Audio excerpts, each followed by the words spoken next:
Capítulo 10. Encontre o Cisne Negro. Às 11h30 da manhã de 17 de junho de 1981, um belo dia de primavera com temperatura de 21 graus e uma insistente brisa soprando do oeste, William Griffin, de 37 anos, saiu de seu quarto no segundo andar da casa onde morava com os pais, em Rochester, Nova York, e desceu a escada lustrosa que levava à sala de estar. No andar de baixo, ele parou, fez uma pausa e então, sem uma palavra de advertência, disparou 3 tiros de escopeta que mataram sua mãe e um trabalhador que estava colando papel de parede e feriram gravemente seu padrasto. O som reverberou no ambiente fechado. Griffin então saiu de casa e atirou contra um operário e 2 transeuntes enquanto caminhava devagar para o Security Trust Company, um banco na vizinhança. Segundos depois de ele entrar, as pessoas começaram a sair correndo do banco. Griffin fez 9 funcionários reféns e ordenou aos clientes restantes que abandonassem o local. Durante as 3h30 que se seguiram, Griffin levou a polícia e os agentes do FBI a um violento impasse. Ele atirou e feriu os 2 primeiros policiais que reagiram ao alarme silencioso do banco e baleou 6 pessoas que, por acaso, estavam por ali. Griffin disparou tantos tiros, mais de 100 ao todo, que foi preciso usar um caminhão de lixo para proteger um policial enquanto ele era resgatado. Após levar os 9 funcionários do banco para um pequeno escritório às 14h30, Griffin disse à gerente para telefonar para a polícia e transmitir uma mensagem. Do lado de fora, o agente do FBI, Clint Van Zendit, estava por perto quando Jim O'Brien, policial de Rochester, atendeu o telefone. Ou você vai até a porta de entrada do banco às 3 horas e enfrenta o sequestrador a tiros no estacionamento, ou ele começará a matar os reféns e desovar os corpos, disse a gerente entre lágrimas. Em seguida, a ligação caiu. Nunca na história dos Estados Unidos um sequestrador matara o refém no prazo final. Determinar um prazo era sempre uma maneira de focar a mente. O que os bandidos realmente queriam era dinheiro, respeito e um helicóptero. Todo mundo sabia disso. Isso era uma regra permanente e inalterável. Era a verdade. Mas essa verdade perene e inalterável estava prestes a mudar. O que aconteceu em seguida mostrou o poder dos cisnes negros, as informações ocultas e inesperadas, os desconhecidos desconhecidos, cuja descoberta muda o jogo em uma dinâmica de negociação. Os avanços de uma negociação, quando o jogo muda a seu favor, são criados por aqueles que podem identificar e utilizar os cisnes negros. Vou revelar como. Encontre a vantagem no previsivelmente imprevisível. Exatamente às 15 horas, Griffin fez um gesto para um dos reféns, uma funcionária do caixa de 29 anos chamada Margaret Moore, e lhe disse para sair pela porta de vidro do banco. Apavorada, ela obedeceu, mas primeiro gritou que era mãe solteira de um filho jovem. Griffin não pareceu ouvi-la ou se importar. Quando a mulher, chorando, chegou ao vestíbulo, ele atirou com sua escopeta calibre 12. 2 balas pesadas atingiram Moore no tronco, lançando-a violentamente através da porta de vidro e quase cortando seu corpo ao meio. Do lado de fora, a polícia assistiu a tudo em choque e em silêncio.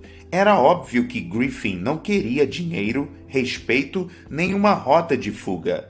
Ele só sairia dali em um saco para cadáver. Naquele momento, Griffin se aproximou de uma janela grande e pressionou o corpo contra o vidro. Ele estava plenamente visível a um atirador de elite posicionado na igreja do outro lado da rua. Griffin sabia muito bem que o atirador estava ali. Mais cedo disparara contra ele. Menos de um segundo depois de a silhueta de Griffin aparecer em sua mira, o atirador puxou o gatilho. Griffin desabou no chão, morto. A teoria do cisne negro nos diz que coisas que achávamos impossíveis ou em que nunca pensamos acontecem. É diferente de afirmar que se trata daquela chance em 1 milhão que se concretizou. Estamos falando aqui de eventos nunca imaginados, que, no entanto, ocorrem. A ideia do cisne negro foi popularizada pelo analista de riscos Nassim Nicholas Taleb em seus best-sellers Iludido pelo Acaso, 2001, e A Lógica do Cisne Negro, 2007. Mas o termo é muito mais antigo. Até o século XVII, as pessoas só podiam imaginar cisnes brancos porque todos os cisnes já avistados tinham penas brancas. Na Londres do século XVII, era comum se referir a coisas impossíveis como cisnes negros. Até o dia em que o explorador holandês Willem de Vlamingh chegou ao oeste da Austrália em 1697 e viu um cisne negro. De repente, o impensável e impensado era real. Todos tinham certeza de que, na próxima vez em que vissem um cisne, ele seria branco. A descoberta dos cisnes negros destruiu essa visão de mundo. Os cisnes negros são apenas uma metáfora, é claro. Pense em Pearl Harbor, no surgimento da internet, no 11 de setembro e na recente crise bancária. Nenhum desses eventos foi previsto, mas, se refletirmos, todos os sinais estavam ali, só que ninguém estava prestando atenção. Para Taleb, o cisne negro simbolizava a inutilidade de previsões baseadas em experiências prévias. Cisnes negros são eventos ou conhecimentos que estão fora de nossas expectativas regulares e, portanto, não podem ser antecipados. Esse é um conceito crucial em negociação. Sempre há diferentes tipos de informação. Existem as coisas que sabemos, como o nome de nosso interlocutor, a oferta dele ou nossas experiências em outras negociações. Esses são os conhecidos conhecidos. Existem as coisas que temos certeza que existem, mas não conhecemos, como a possibilidade de o outro lado adoecer e nos entregar para outro interlocutor. Esses são os desconhecidos conhecidos e equivalem aos coringas no pôquer. Você sabe que eles estão ali, mas não sabem quem os tirou. Porém, mais importantes são as coisas que não sabemos. Informações que nunca imaginamos, mas que mudariam o jogo uma vez descobertas. Talvez seu interlocutor queira que o acordo fracasse porque ele está se aliando a um concorrente. Esses desconhecidos são os cisnes negros. Com os conhecidos e as expectativas prévias embasando sua abordagem, Van Zendit e todo o FBI estavam cegos para as pistas e conexões que indicavam haver algo fora do previsível em jogo. Eles não viram os cisnes negros debaixo de seus narizes. Não quero culpar Van Zendit aqui. Ele prestou um serviço a todas as polícias relatando esse evento. Durante uma sessão de treinamento em Quantico, contou a mim e a uma sala cheia de agentes a história daquele terrível dia de junho. Estava nos apresentando o fenômeno suicídio cometido por policial, quando um evento cria deliberadamente uma situação de crise para provocar uma resposta letal por parte da polícia.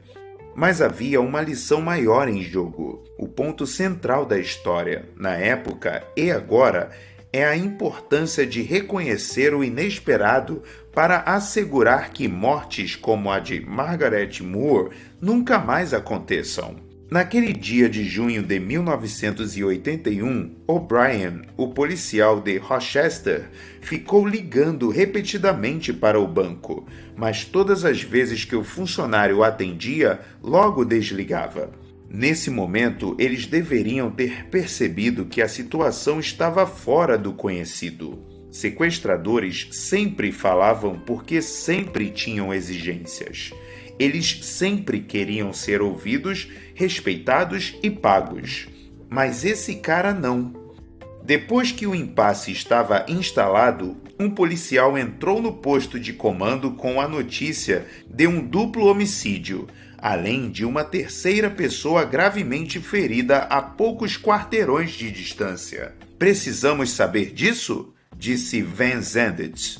Há uma ligação? Ninguém sabia ou descobriu a tempo. Se soubessem, poderiam ter encontrado um segundo cisne negro, que Griffin já matara várias pessoas sem fazer exigências monetárias. E então, algumas horas depois, o criminoso fez um dos reféns ler ao telefone um bilhete para a polícia. Curiosamente, não havia nenhuma exigência. Era uma diátribe confusa sobre a vida de Griffin e as injustiças que ele suportara. O bilhete era tão longo e desfocado que não foi lido na íntegra. Por causa disso, uma frase importante, outro cisne negro, passou batida. Depois que a polícia tirar minha vida... Como esses cisnes negros não foram descobertos, Van Zandert e seus colegas nunca enxergaram a situação como ela era. Griffin queria morrer e desejava que a polícia fizesse isso por ele. Nunca tinha acontecido nada semelhante nos anais do FBI. Um tiroteio no prazo final? Então, os agentes tentaram encaixar as informações que possuíam nos modelos do passado. Eles se perguntaram: o que esse cara realmente quer? Depois que Griffin tivesse causado algum pânico, os policiais esperavam que ele pegasse o telefone e iniciasse um diálogo. Ninguém é morto no prazo final. Era assim que eles pensavam. Descobrindo desconhecidos desconhecidos. A lição do que aconteceu às 15 horas de 17 de junho de 1981 em Rochester, Nova York, é esta. Quando fragmentos de um caso não fazem sentido, em geral é porque nossas referências estão equivocadas. Só poderemos compreendê-los quando nos libertarmos de nossas expectativas. Cada caso é novo. Devemos deixar o que sabemos, nossos conhecidos, nos guiar, mas não nos cegar para o que não conhecemos. Permanecer flexíveis e adaptáveis a qualquer situação. Sempre manter uma mente de iniciante. E não devemos nunca supervalorizar nossa experiência ou subestimar as informações e emoções que se apresentam momento a momento em qualquer situação que enfrentemos.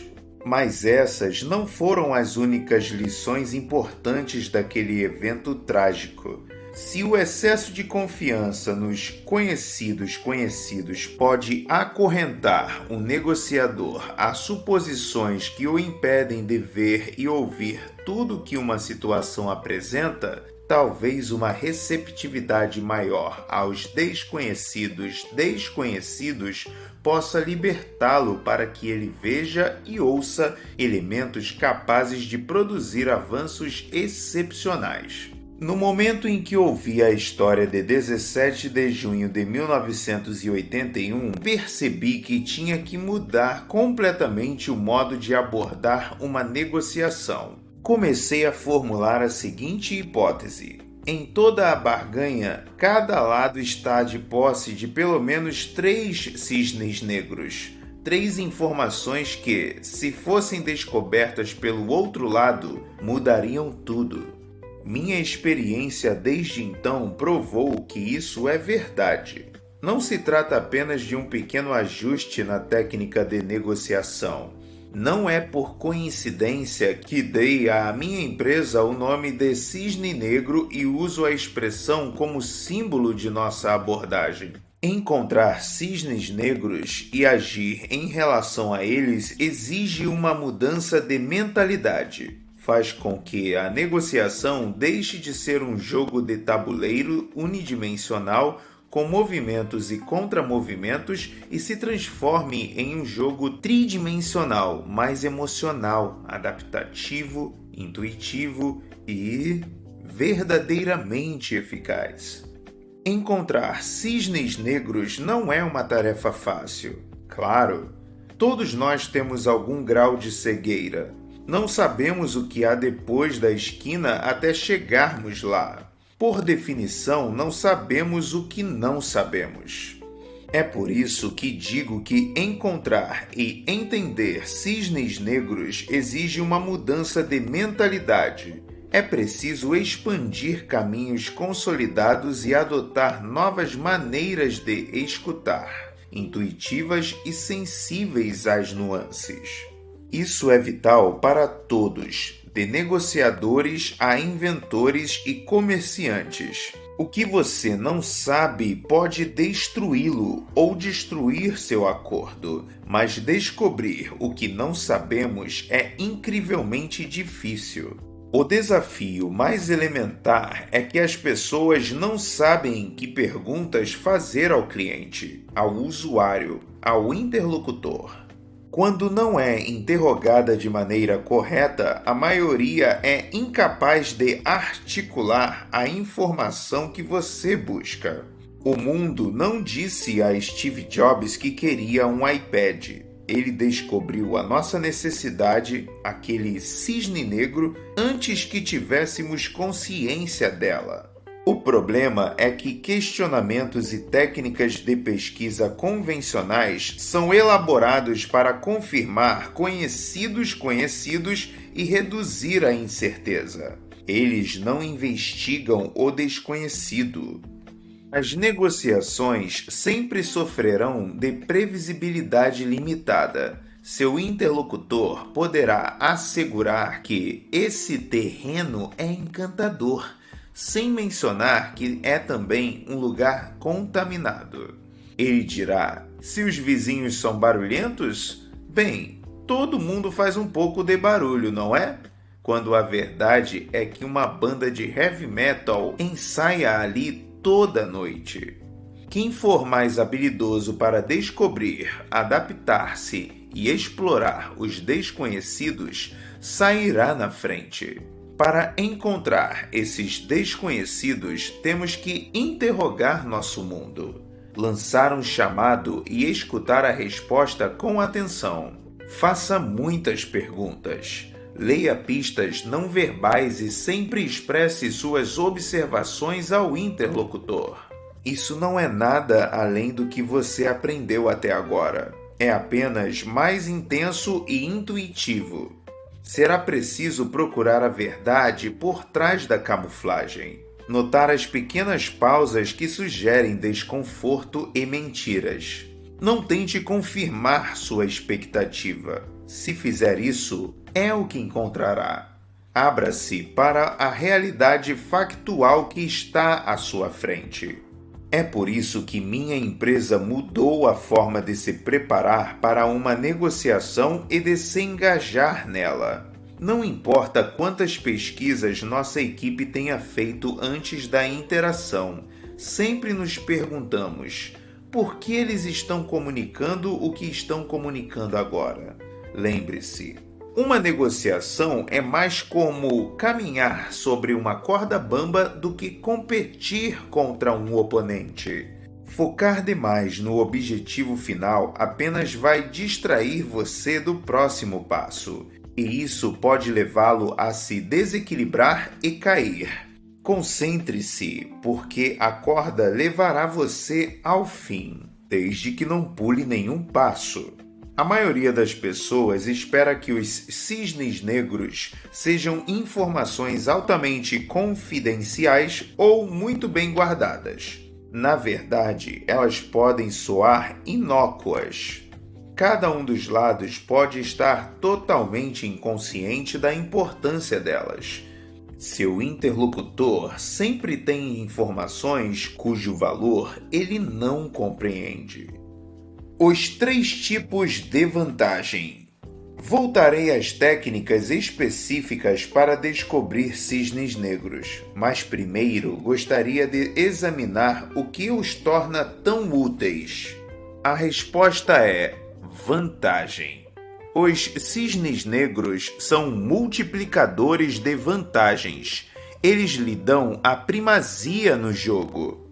Vantagem é a palavra mágica, mas é também um daqueles conceitos que especialistas em negociação lançam casualmente, mas nos quais poucas vezes se aprofundam. Portanto, eu gostaria de fazer isso aqui.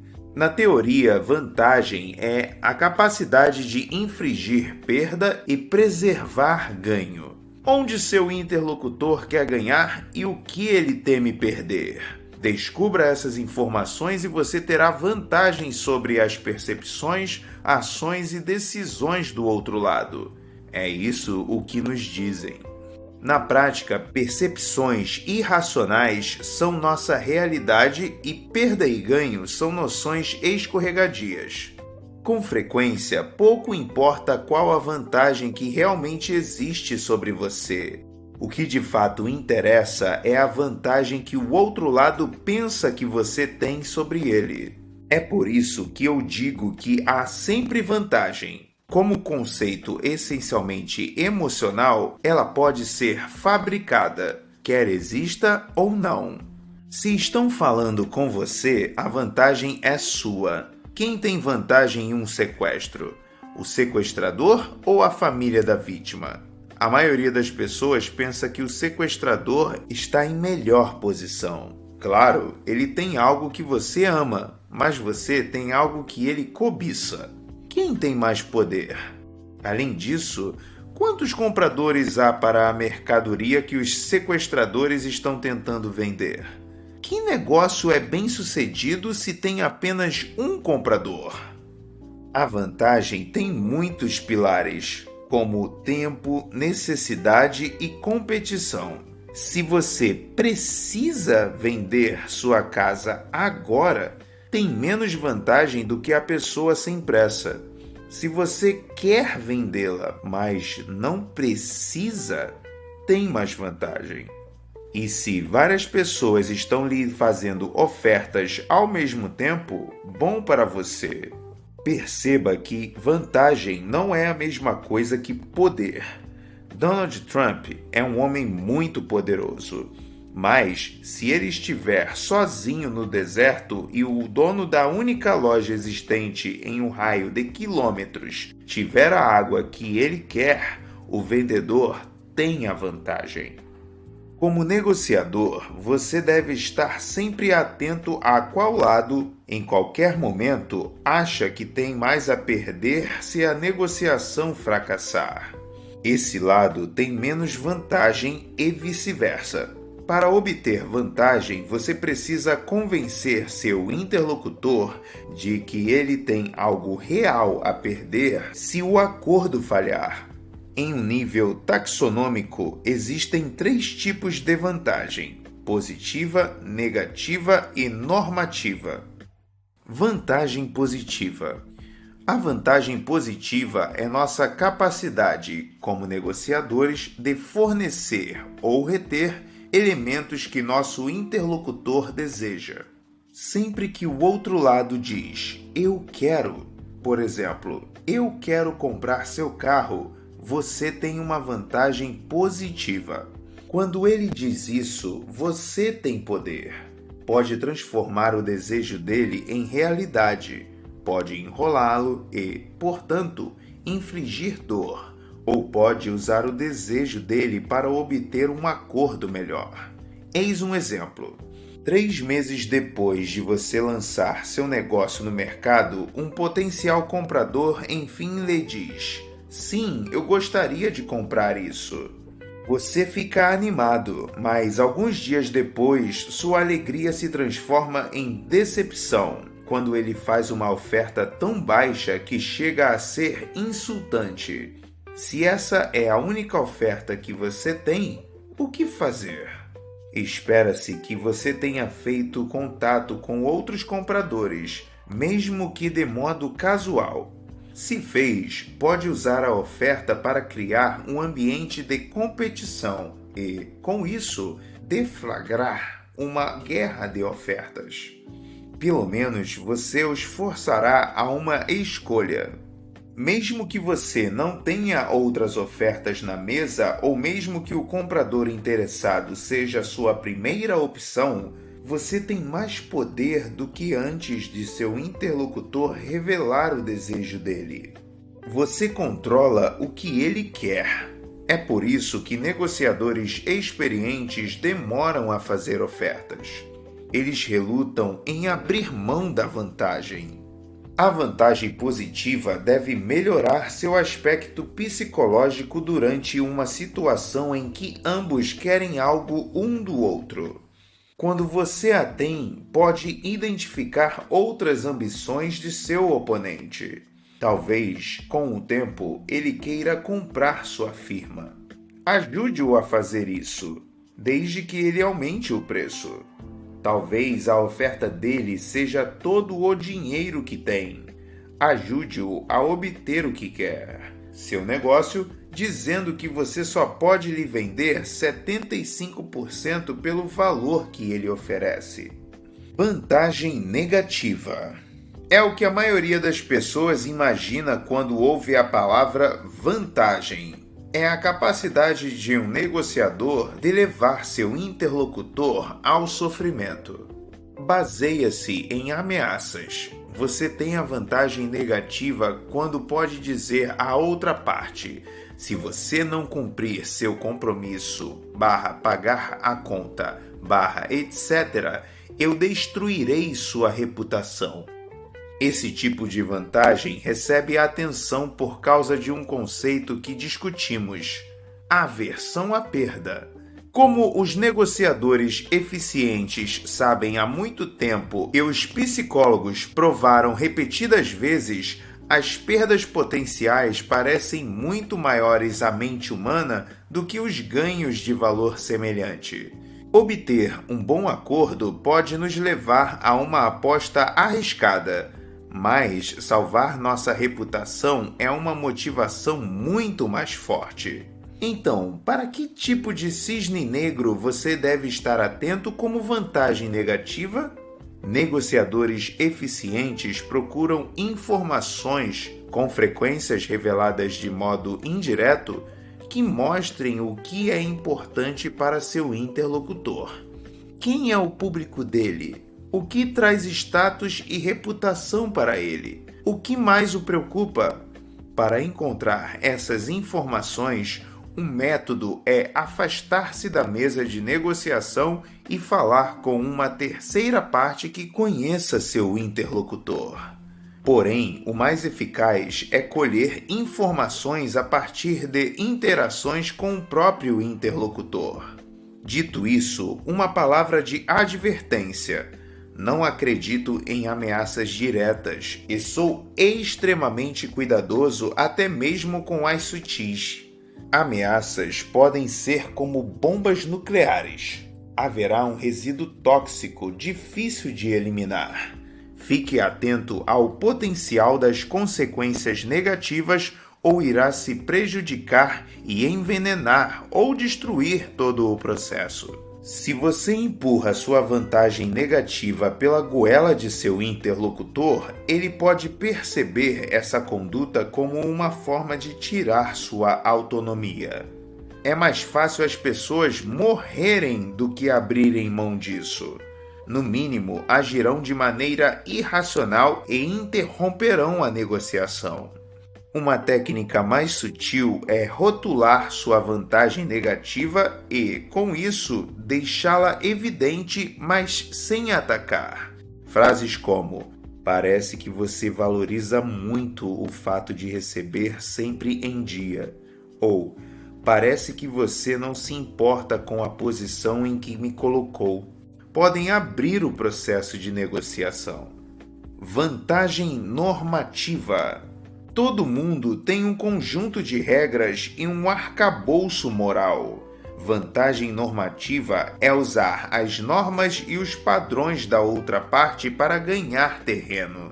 Se você é capaz de apontar inconsistências entre as crenças e ações de seu interlocutor, tem uma vantagem normativa. Ninguém gosta de parecer hipócrita. Por exemplo, se seu interlocutor deixa escapar que, em geral, paga um certo múltiplo do fluxo de caixa quando compra uma empresa, você pode enquadrar seu preço desejado de maneira a refletir essa avaliação. Para descobrir os cisnes negros que lhe dão uma vantagem normativa, muitas vezes basta perguntar a seu interlocutor em que ele acredita e escutar atentamente. Veja que língua ele fala e use-a para comunicar-se com ele. Conheça a religião dele.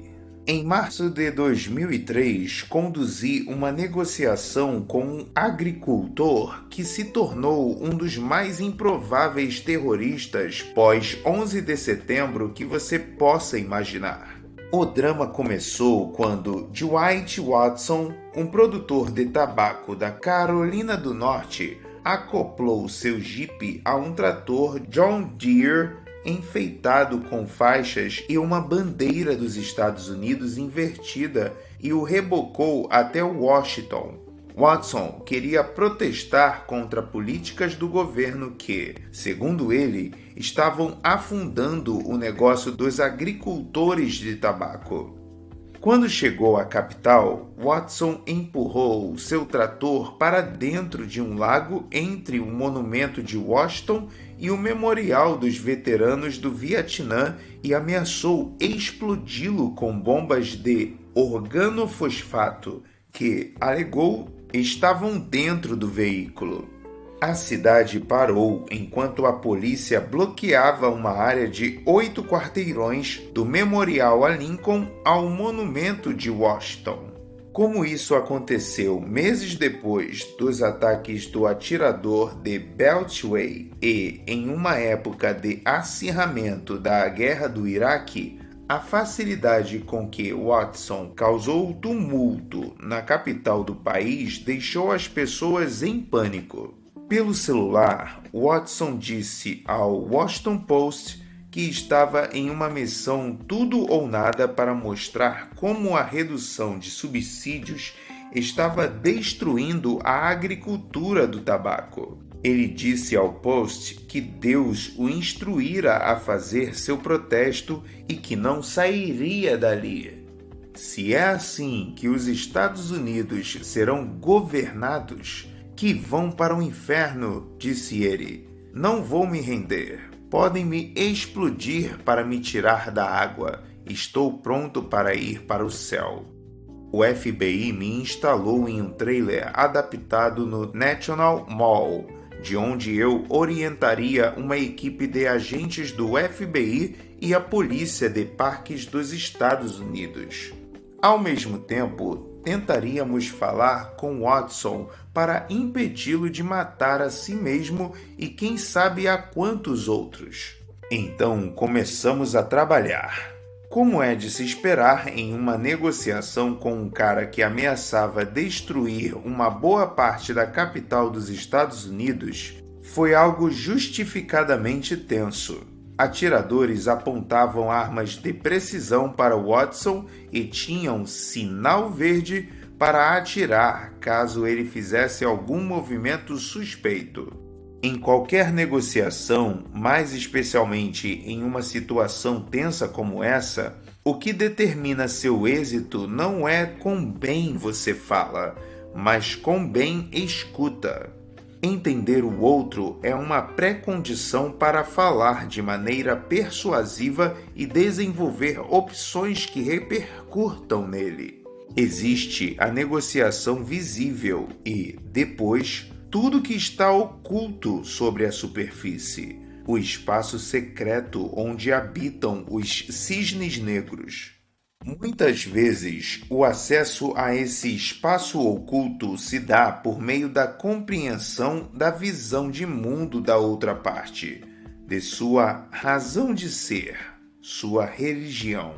Investigar a religião, às vezes envolvendo Deus, mas nem sempre de seu interlocutor, implica inerentemente ir além da mesa de negociação e entrar na vida dele e compreender suas emoções. Quando você entende a visão de mundo de seu interlocutor, pode influenciá-lo. Foi por isso que, enquanto falávamos com Watson, investi minha energia em tentar descobrir quem ele era em vez de apresentar argumentos lógicos para que se rendesse. Soubemos que Watson achava cada vez mais difícil ganhar a vida com sua fazenda de tabaco de 485 hectares, que estava com a família havia 5 gerações. Depois que suas terras sofreram com a seca e sua colheita caiu pela metade, Watson decidiu que já não podia arcar com as despesas da propriedade e foi a Washington dar o seu recado. Ele queria a atenção, e saber o que ele queria nos deu uma vantagem positiva. Watson também nos disse que era veterano de guerra, e veteranos tinham regras. Isso é música para os ouvidos de um negociador, pois oferece uma vantagem normativa. Ele nos contou que estaria disposto a se render, mas não de imediato. Como oficial da Polícia Militar da 82ª Divisão Aerotransportada nos anos 1970, aprendera que, se estivesse sem saída atrás de linhas inimigas, poderia se retirar com honra caso os reforços não chegassem em 3 dias. Nunca antes. Agora havíamos articulado regras que poderíamos impor a ele. Além disso, ao admitir que poderia recuar, Watson indicava que, apesar de sua bravata sobre morrer, ele queria viver. Em uma negociação envolvendo reféns, uma das primeiras coisas que tentamos descobrir é se o sequestrador tem planos de sair com vida. E Watson respondera que sim. Absorvemos essa informação, uma vantagem negativa, já que podíamos tirar algo que ele queria manter, sua vida, e começamos a articulá-la com uma vantagem positiva, o desejo de ser ouvido. Enfatizamos a Watson que ele já era notícia no país inteiro e que, se quisesse que sua mensagem fosse disseminada, ele teria que viver. Watson era esperto o bastante para entender que havia uma chance real de não sair dali vivo, mas ainda tinha suas regras de honra militar. Seus desejos e temores ajudaram a gerar algumas vantagens positivas e negativas, mas as normas que regiam sua vida vinham antes. Era tentador esperar até o 3º dia, mas duvidei que chegássemos tão longe. A cada hora que passava, a atmosfera ficava mais tensa. A capital estava sob cerco e tínhamos motivos para acreditar que ele poderia ter explosivos. Bastava um movimento errado, alguma maluquice repentina e os atiradores o matariam. Ele já tivera várias explosões de raiva, então cada hora que passava o punha em perigo. Watson também poderia pôr fim à própria vida. No entanto, não podíamos ameaçar matá-lo e esperar que funcionasse. O motivo para isso é algo chamado paradoxo de poder. Quanto maior a pressão, mais provável é encontrar resistência. Por isso, é tão importante usar a vantagem negativa com moderação. Porém, o tempo era curto e tínhamos que apressar os desdobramentos. Mas como? O que aconteceu em seguida foi um daqueles exemplos gloriosos de como uma escuta profunda para entender a visão de mundo de seu interlocutor pode revelar um cisne negro. Este, por sua vez, transforma a dinâmica de uma negociação. Watson não falou diretamente o que precisávamos saber, mas, prestando toda a atenção, descobrimos uma verdade sutil que modulava tudo o que ele dizia. Mais ou menos 36 horas haviam se passado quando Winnie Muir, uma agente do FBI de nossa equipe que vinha escutando atentamente as referências veladas de Watson, virou-se para mim e disse: "Ele é um cristão devoto. Diga a ele que amanhã é o alvorecer do terceiro dia. É o dia em que, segundo os cristãos, Jesus Cristo saiu da tumba e subiu ao céu. Se Cristo saiu no alvorecer do terceiro dia, por que não Watson?" Foi um uso brilhante da escuta profunda, combinado com o subtexto das palavras de Watson com o conhecimento sobre a visão de mundo dele. Winnie nos permitiu mostrar a Watson que não apenas o estávamos escutando, mas que o havíamos ouvido também. Se nosso entendimento do subtexto fosse correto, Watson poderia encerrar o impasse de maneira digna, movido pelo sentimento de que estava se rendendo a um adversário que respeitava a ele e suas crenças. Ao posicionar suas exigências em harmonia com a visão de mundo de seu interlocutor, você mostra consideração por ele e obtém atenção e resultados. Saber a religião da outra parte em uma negociação é mais do que ganhar uma vantagem normativa per se. É alcançar uma compreensão holística da visão de mundo dela. Nesse caso, literalmente uma religião, e usar esse conhecimento para modular seus movimentos à mesa. Usar a religião de seu interlocutor é extremamente eficaz porque, em geral, ele se submete a essa autoridade. A religião do outro é o que o mercado, os especialistas, Deus ou a sociedade, ou o que quer que seja importante para ele, determinou como sendo justo e correto, e as pessoas acatam essa autoridade.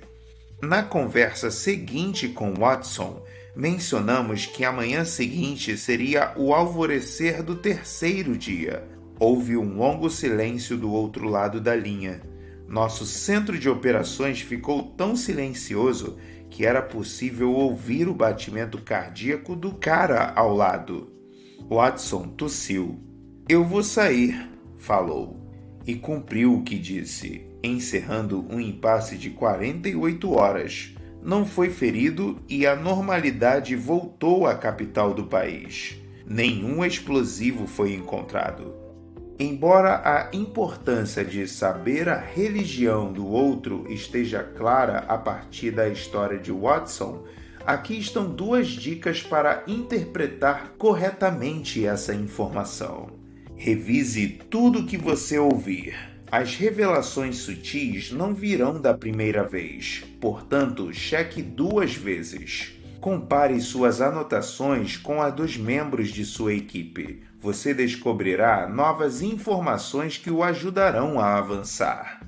Recrute ouvintes de apoio cujo trabalho seja escutar as conversas ao telefone. Eles ouvirão o que você deixará escapar. Em outras palavras, escute de novo e escute mais um pouco.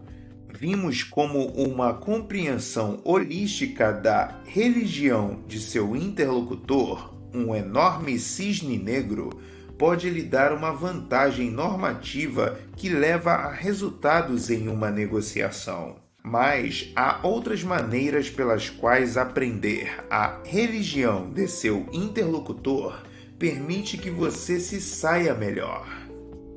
O princípio da semelhança. Pesquisas de cientistas sociais confirmaram algo que negociadores eficientes sabem há muito tempo. Confiamos mais nas pessoas quando as vemos como semelhantes ou familiares, quando fazem parte do grupo com o qual nos identificamos.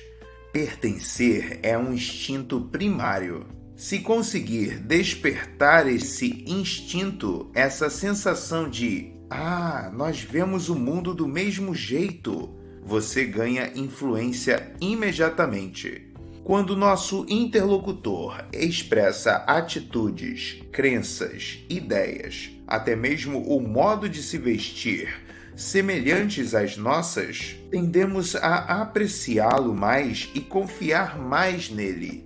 Semelhanças tão superficiais quanto ser membro do mesmo clube ou ex-aluno da mesma faculdade aumentam o entendimento. É por isso que, em muitas culturas, os negociadores passam bastante tempo construindo um entendimento antes mesmo de pensar em ofertas. Ambos os lados sabem que as informações colhidas podem ser vitais para fazer um acordo eficaz e obter vantagem. É um pouco como cachorros que ficam medindo forças e cheirando-se uns aos outros. Certa vez trabalhei em um acordo com um CEO em Ohio, no qual o princípio da semelhança exerceu um papel importante. Meu interlocutor vivia fazendo referências a teses que reconheci como sendo de cristãos renascidos. Quando falávamos, ele não conseguia decidir se era o caso de chamar ou não seus assessores para as conversas. Esse ponto claramente o atormentava. A certa altura, ele chegou a dizer: "Ninguém me entende." Naquele momento, comecei a puxar pela memória a palavra cristã que capturava a essência do que ele dizia. E então o termo veio à minha mente. Um termo que as pessoas usavam com frequência na igreja para descrever o dever de administrar nossos recursos e os do nosso mundo, e, portanto, de Deus, com honestidade, transparência e responsabilidade. "Você é realmente um servo, não é?" perguntei. Sua voz imediatamente ficou mais forte. "Sim, você é o único que entende." E ele nos contratou naquele instante. Ao mostrar que eu entendia suas razões mais profundas e acessar um sentido de semelhança e de pertencimento mútuo, consegui fechar o acordo. Quando estabeleci uma espécie de identidade compartilhada com esse cristão, ganhei o contrato. Não apenas pela semelhança, mas pelo entendimento subentendido que ela implicava. O poder de esperanças e sonhos. Quando você sabe qual é a religião de seu interlocutor e consegue visualizar o que ele verdadeiramente quer da vida, pode usar essas aspirações para levá-lo a seguir você. Todo engenheiro, todo executivo, toda criança, todos nós queremos acreditar que somos capazes de feitos extraordinários. Na infância, quando sonhamos acordados, nós nos vemos como protagonistas em grandes momentos. Um ator ganhando o Oscar, um atleta marcando o ponto que dá a vitória no jogo. Quando crescemos, porém, nossos pais, professores e amigos falam mais sobre o que não podemos e não devemos fazer do que sobre o que é possível. Começamos a perder a fé. No entanto, quando alguém demonstra uma paixão pelo que sempre quisemos ser ou fazer e prepara um plano assertivo para chegar lá, nós nos permitimos perceber o que é possível mudar. Ansiamos por um caminho para a alegria e, quando alguém é corajoso o bastante para traçá-lo para nós, naturalmente o seguimos. Portanto, após constatar os objetivos que seu interlocutor não atingiu, invoque seu poder e sua capacidade de liderar, manifestando paixão pelos objetivos dele e pela capacidade dele de alcançá-los. Ted Leonsis é ótimo nisso. Como proprietário do time de basquete Washington Wizards e do time de hóquei Washington Capitals, ambos profissionais, ele vive falando sobre a importância de criar momentos imortais nos esportes, situações que narremos a nossos netos no futuro. Quem não gostaria de se tornar imortal por meio de um acordo espetacular? Religião como motivo. Pesquisas mostraram que as pessoas respondem favoravelmente a pedidos feitos com um tom de voz razoável e seguidos de um porquê. Em um famoso estudo do fim dos anos 1970, a professora de psicologia de Harvard, Ellen Langer, e seus colegas abordaram pessoas que estavam aguardando a vez para usar máquinas copiadoras e perguntaram se podiam furar a fila. Em algumas abordagens, eles deram um motivo, em outras, não. O que Ellen constatou foi surpreendente. Sem um motivo, 60% das pessoas permitiram que se furasse a fila, mas quando ela deu um motivo, esse número superou os 90%. E não importava se o motivo fazia sentido. Desculpe, eu tenho 5 páginas. Posso furar a fila? Funcionou muito bem. As pessoas responderam positivamente à formulação. Embora motivos idiotas tenham funcionado em situações simples como fazer fotocópias, se as questões forem mais complexas, é possível aumentar sua eficácia oferecendo motivos que façam referência à religião do seu interlocutor.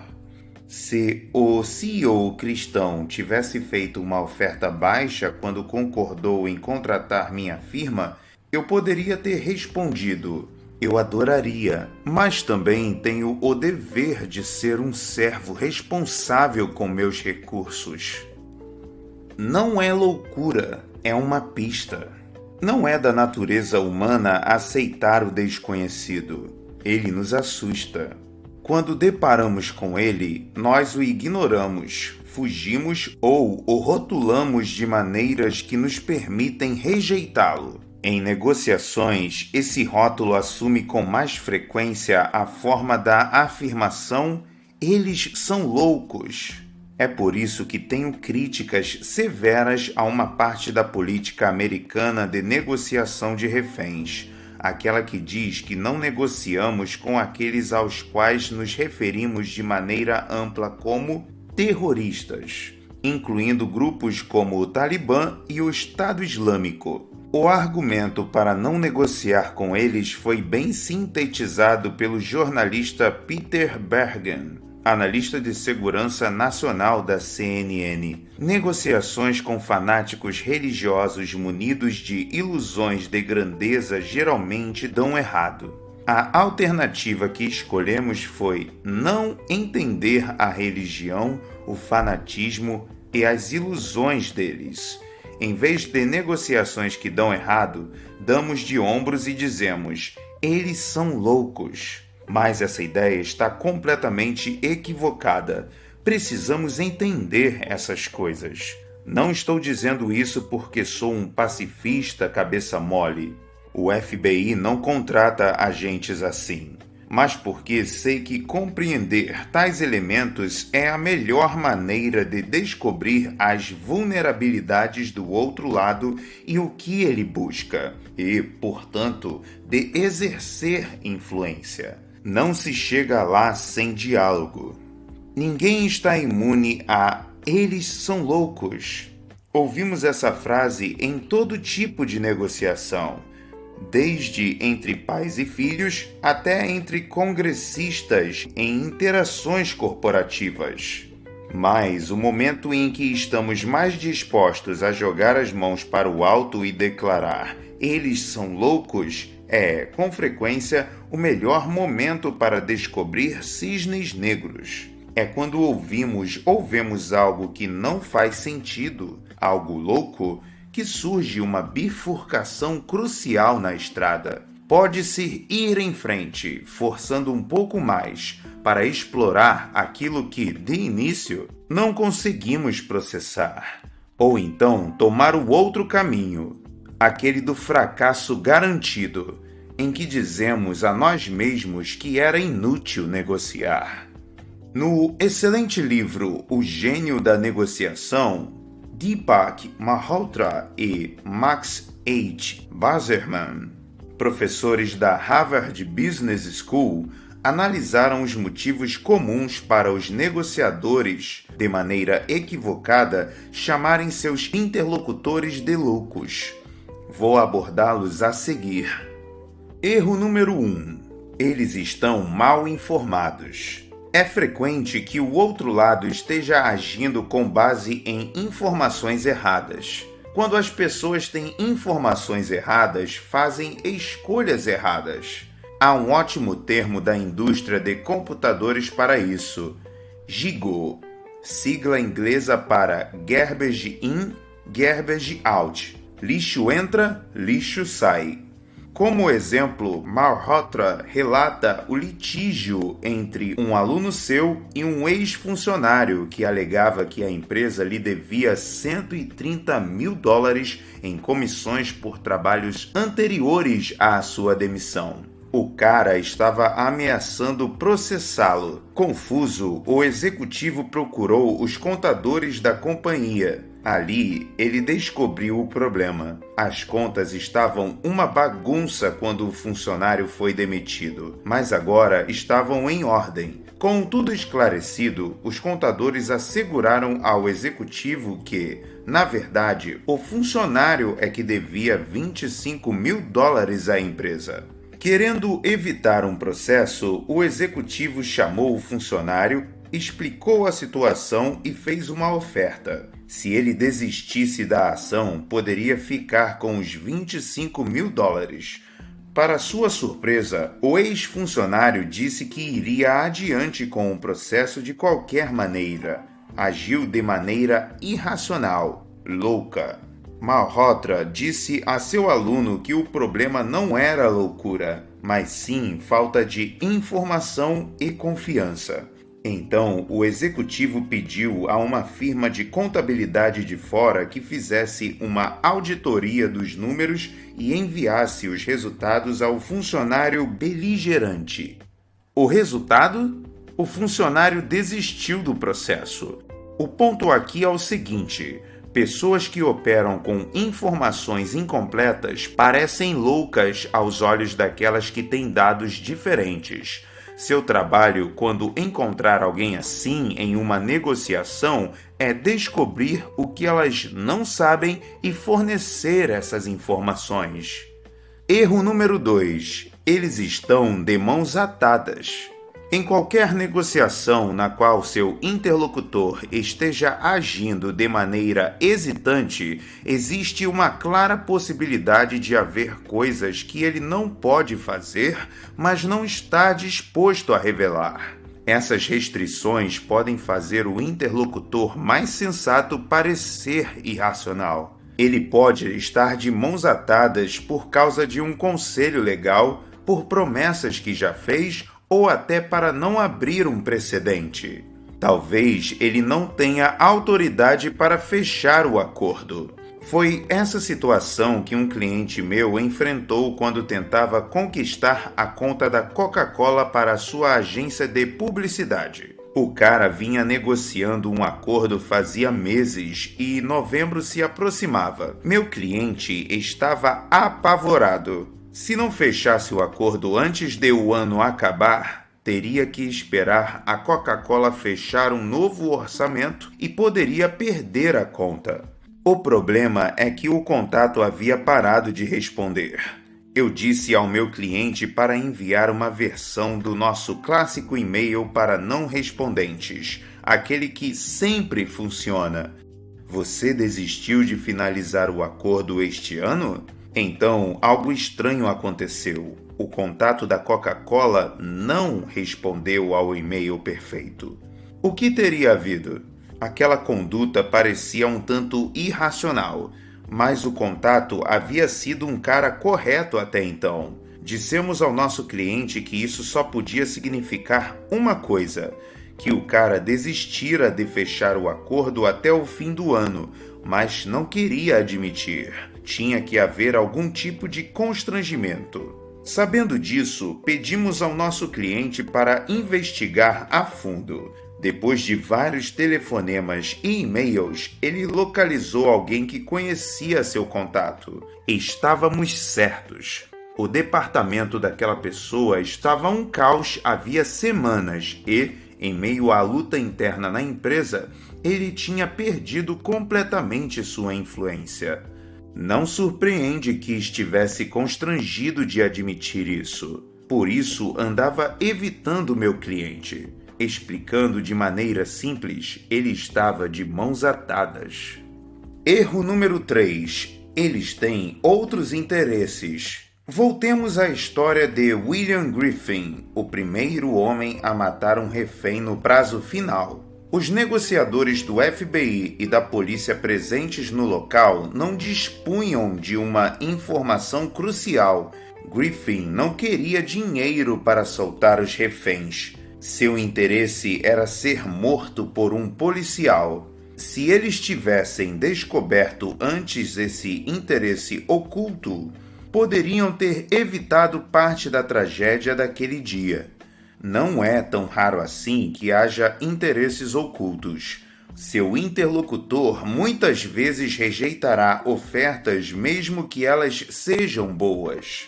Um cliente pode protelar a compra de um produto para que o ano fiscal termine antes de a fatura chegar, aumentando seu bônus. Um funcionário pode se demitir no meio de uma trajetória de carreira bem-sucedida porque soube que seus colegas estão ganhando mais que ele. Para esse funcionário, justiça é um interesse tão relevante quanto o dinheiro. Quaisquer que sejam as especificidades da situação, essas pessoas estão agindo de maneira irracional. Estão apenas se submetendo a necessidades e desejos que você ainda não entende, curvando-se à sua compreensão do mundo e ao conjunto de regras em que acreditam. Seu trabalho é trazer esses cisnes negros à tona. Conforme vimos, quando você reconhece que seu interlocutor não é irracional, mas que simplesmente está mal informado, de mãos atadas ou obedecendo a interesses que você desconhece, seu espaço de manobra se expande, e isso lhe permite negociar com muito mais eficiência. Eis algumas maneiras de descobrir esses cisnes negros poderosos. Faça contato pessoal. É extremamente difícil descobrir os cisnes negros se você não está à mesa, no sentido literal.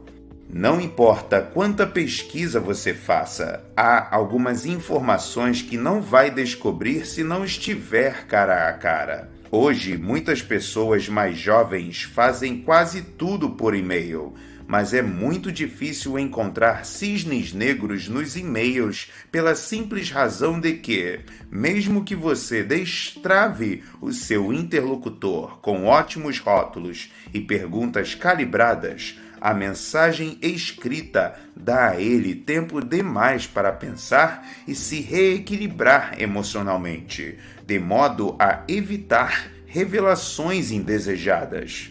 Além disso, o e-mail não permite efeitos de tom de voz. Tampouco possível interpretar os componentes não verbais da resposta de seu interlocutor. Relembre o 73855.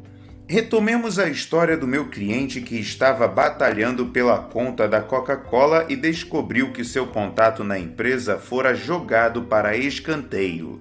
Percebi que a única maneira de meu cliente obter o acordo com a Coca-Cola era levando seu contato a admitir que estava de mãos atadas e, em seguida, encaminhá-lo para o executivo correto.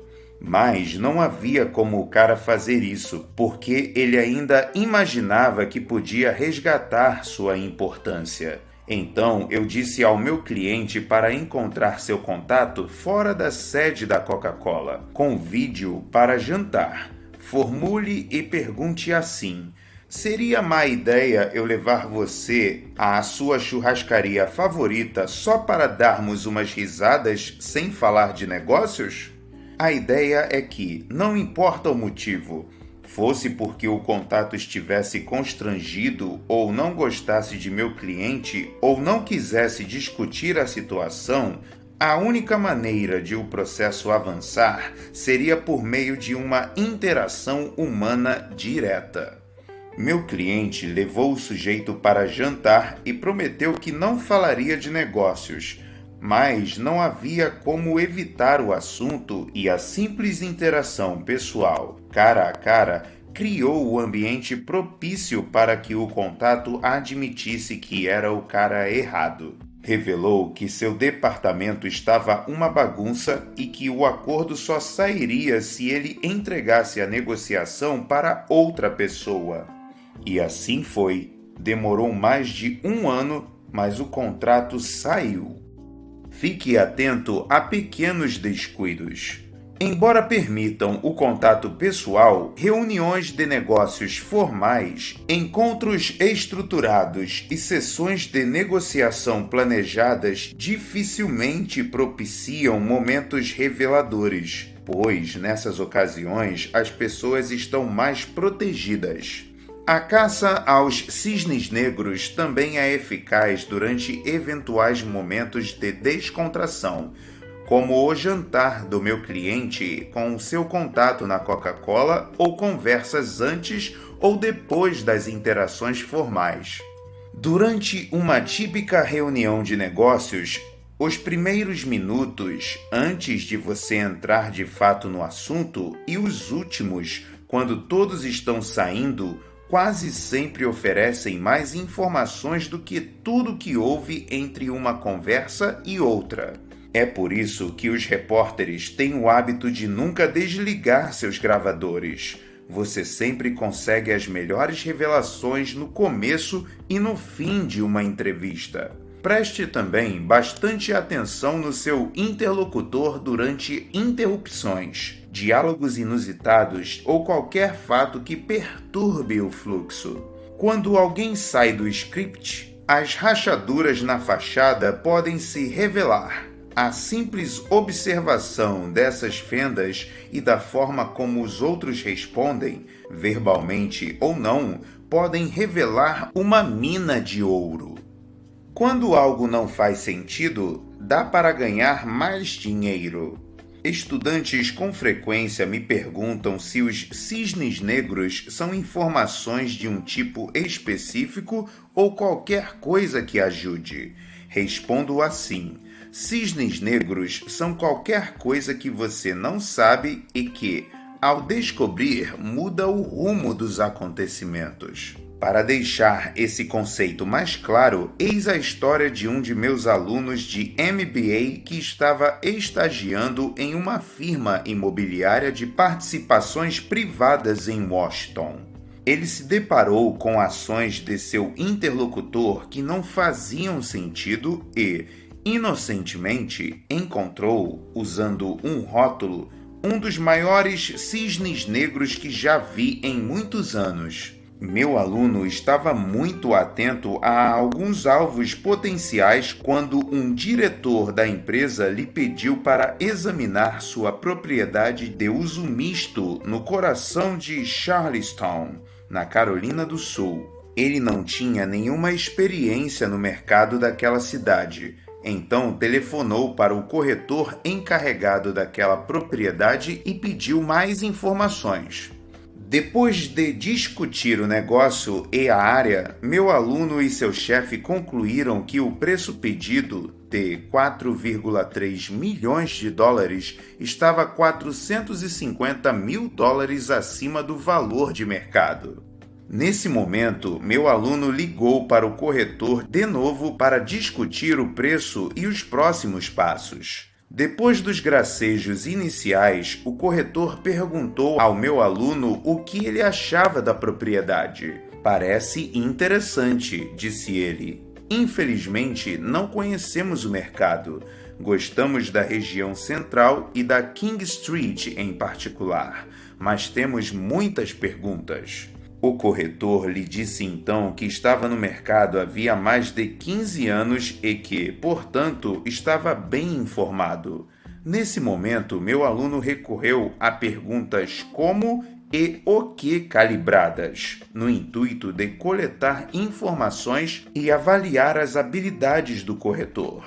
Ótimo, disse meu aluno. Em primeiro lugar, como Charleston foi afetada pela crise econômica? O corretor lhe deu uma resposta detalhada, citando exemplos específicos de melhora do mercado. No processo, ficou evidente para meu aluno que ele tinha bastante conhecimento. Parece que estou em boas mãos, disse meu aluno, usando um rótulo para construir empatia.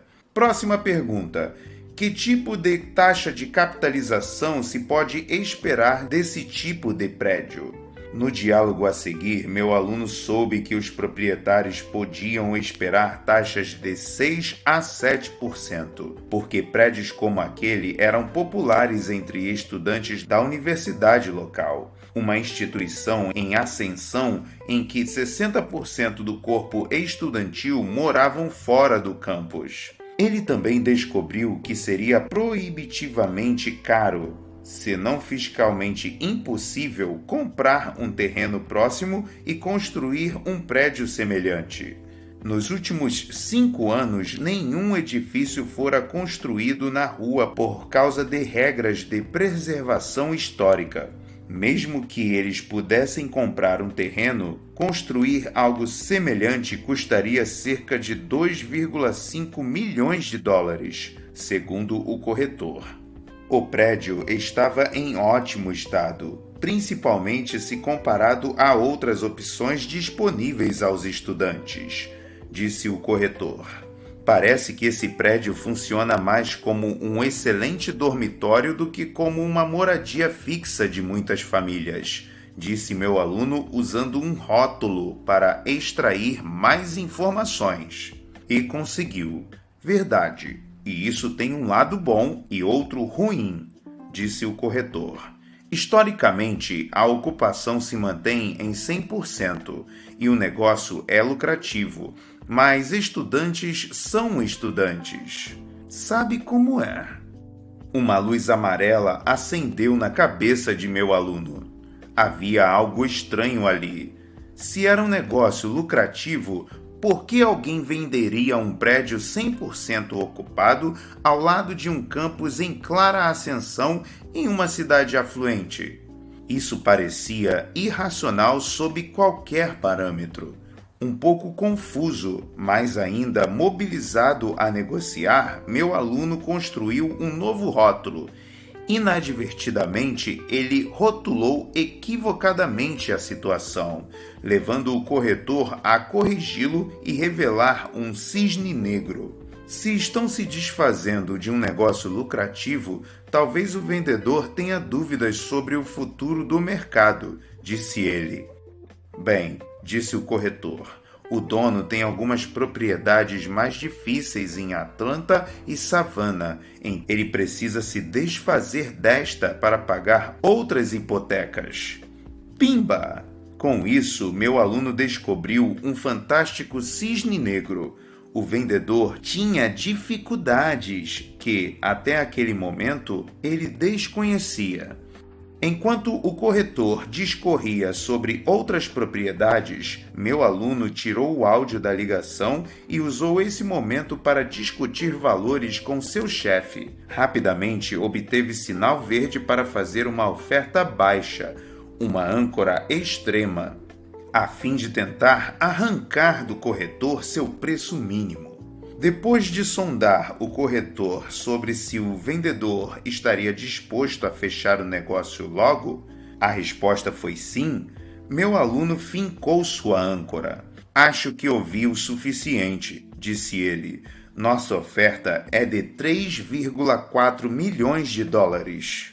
Está bem, respondeu o corretor. Isso é bem menos do que o preço pedido.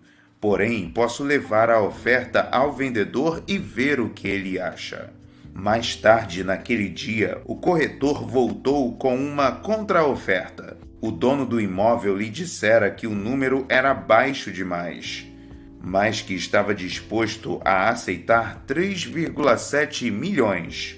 Meu aluno por pouco não caiu da cadeira. A contra-oferta era mais baixa do que sua meta. Em vez de aceitar de imediato, talvez ele pudesse pagar menos ainda com um acordo fraqueza-vitória, em que o outro lado fraqueja e o outro vence. Ele forçou mais um pouco e disse não sem usar a palavra. Isso está mais perto do que acreditamos que seja o valor, disse ele. Mas não podemos, em sã consciência, pagar mais de 3,55 milhões. Mais tarde, meu aluno me disse, e eu concordei, que devia ter usado um rótulo ou uma pergunta calibrada ali para pressionar o corretor a fazer uma oferta contra si mesmo. Mas ele estava tão surpreso com a redução do preço que, sem querer, entrou na barganha da velha guarda. Só estou autorizado a baixar para 3,6 milhões, respondeu o corretor, mostrando claramente que nunca tivera uma aula de negociação que ensinasse o modelo Ackermann e como torcer as palavras para evitar o regateio. O chefe de meu aluno sinalizou para ele que concordava com os 3,6 milhões de dólares e ele aceitou o preço. Sou entusiasta de várias técnicas que meu aluno usou para negociar com eficiência um ótimo acordo para sua firma, desde o uso de rótulos e perguntas calibradas até sondar as restrições para descobrir um belo cisne negro. Também vale notar que meu aluno trabalhou muito antes de iniciar a negociação. Ele tinha preparado rótulos e perguntas para agarrar o cisne negro quando ele aparecesse. Ao descobrir que o vendedor precisava se desfazer daquele prédio para levantar dinheiro e pagar hipotecas de outros imóveis com desempenho pior, soube que o momento era importante. É claro que há sempre espaço para melhorar. Mais tarde, meu aluno me disse que gostaria de não ter feito a oferta tão rapidamente. Deveria ter aproveitado a ocasião para discutir as outras propriedades. Talvez houvesse mais oportunidades de investimento no portfólio do vendedor. Além disso, ele poderia ter construído mais empatia e arrancado mais desconhecidos com rótulos ou perguntas calibradas como: que mercados você acha mais difíceis neste momento? Poderia até mesmo ter feito um contato pessoal diretamente com o vendedor. Ainda assim, palmas para ele. Superando o medo e aprendendo a extrair o melhor da vida. Em geral, as pessoas temem conflitos. Portanto, evitam discussões úteis por medo de que o tom se eleve e resulte em ataques pessoais com os quais não conseguem lidar. Quando têm relações próximas, muitas vezes evitam revelar seus interesses. Em vez disso, fazem concessões à mesa para evitar a percepção de que sejam gananciosas e egoístas. Elas cedem, ficam mais amargas e se distanciam. Todos nós conhecemos casamentos que terminaram em divórcio e casais que nunca brigaram. Famílias são uma versão extrema de tudo que existe na humanidade, do governo aos negócios, exceto por alguns que têm um talento natural. Em princípio, todo mundo odeia negociar. As mãos suam, instala-se a reação de fuga ou luta, com forte ênfase na fuga, e os pensamentos se dispersam. O primeiro impulso natural da maioria das pessoas é se acovardar, jogar a toalha, correr. A simples ideia de lançar uma âncora extrema é traumática. Por isso, os acordos fraqueza-vitória são a norma na cozinha de casa e na sala da diretoria. Mas pare e pense. Será que realmente temos medo da pessoa do outro lado da mesa? Posso jurar a você que, com raríssimas exceções, ela não vai atravessar a mesa e lhe dar um murro. O suor na palma de nossas mãos é apenas uma expressão do medo fisiológico. Neurônios impulsivos disparando por algo mais básico. O nosso desejo humano inato de conviver bem com os outros membros da tribo. Não é a pessoa do outro lado da mesa que nos assusta, é o conflito em si. Se este livro puder contribuir para apenas uma coisa, espero que seja levar você a superar esse medo de conflito e conduzir a negociação com empatia. Se deseja ser ótimo em alguma coisa, um ótimo negociador, um ótimo gerente, um ótimo marido, uma ótima esposa, terá que fazer isso. Terá que ignorar aquele diabinho que fica lhe dizendo para desistir, para conciliar, bem como aquele outro que o incita a partir para o ataque e gritar. Você terá que aceitar o conflito constante e refletido como a base de uma negociação eficaz e da vida. Lembre-se de que neste livro enfatizamos que o adversário é a situação e aquele com o qual você parece estar em conflito é, na verdade, seu parceiro. Muitas pesquisas revelam que um conflito genuíno e honesto entre pessoas por causa de seus objetivos ajuda a energizar o processo de resolução do problema de maneira colaborativa. Negociadores habilidosos têm o talento de usar o conflito para manter a negociação avançando sem se envolver em batalhas pessoais. Pressionar muito para obter aquilo em que você acredita não é egoísmo, não é intimidação, não é apenas uma forma de se ajudar.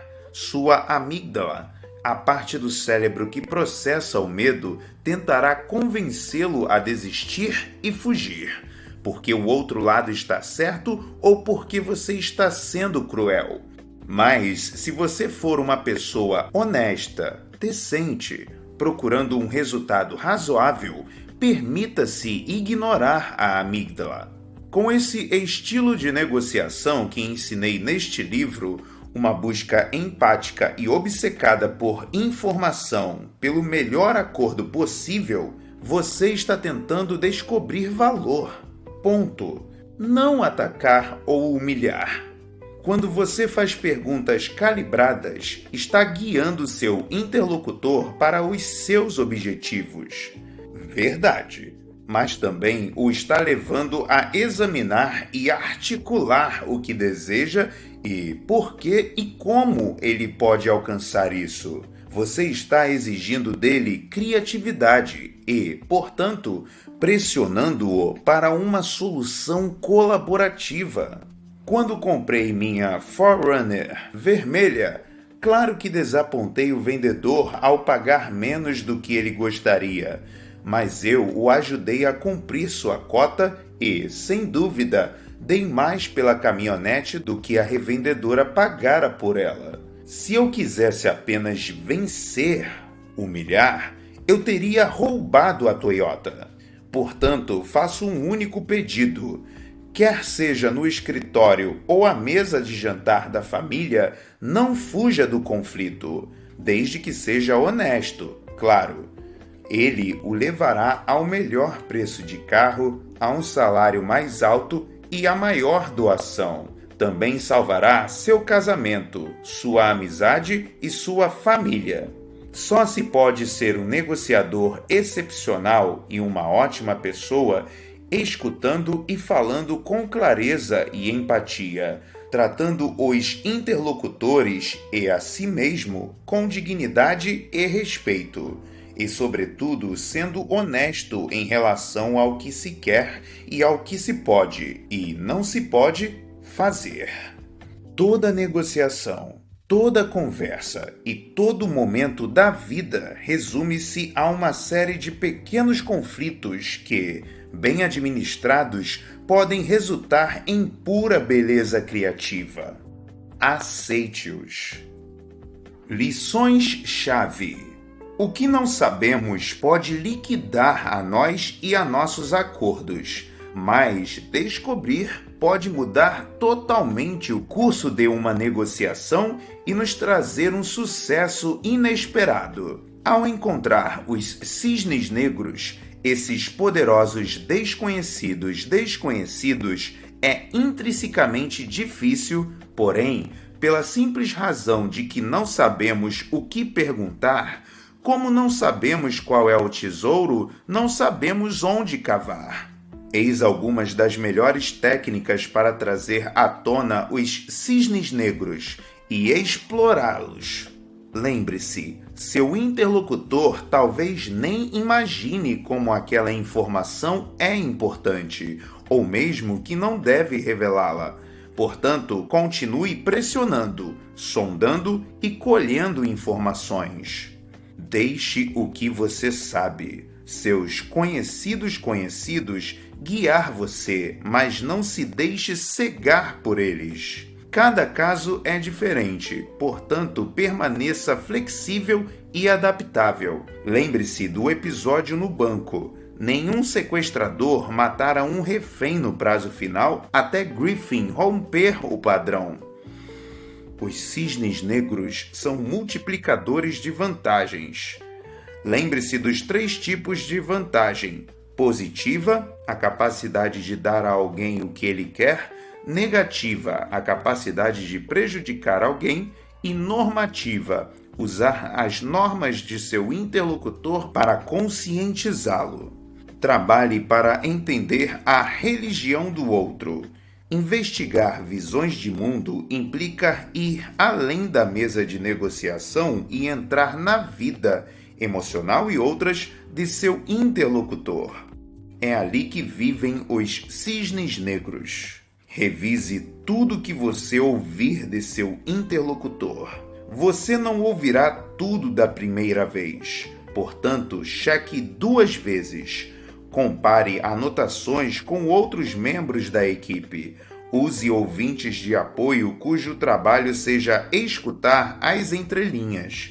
Eles ouvirão coisas que você deixou passar. Explore o princípio da semelhança. As pessoas são mais aptas a ceder a alguém com quem compartilham uma semelhança cultural. Portanto, investigue o que as incomoda e mostre que vocês têm pontos em comum. Quando alguém parece irracional ou louco, é mais provável que não seja uma coisa nem outra. Diante dessa situação, procure restrições, desejos ocultos e informações ruins. Faça contato pessoal com seu interlocutor. Com frequência, 10 minutos com ele revelam mais do que 10 dias de pesquisa. Preste especial atenção à comunicação verbal e não verbal em momentos de relaxamento, no começo e no fim da conversa, ou quando alguém diz algo fora do contexto.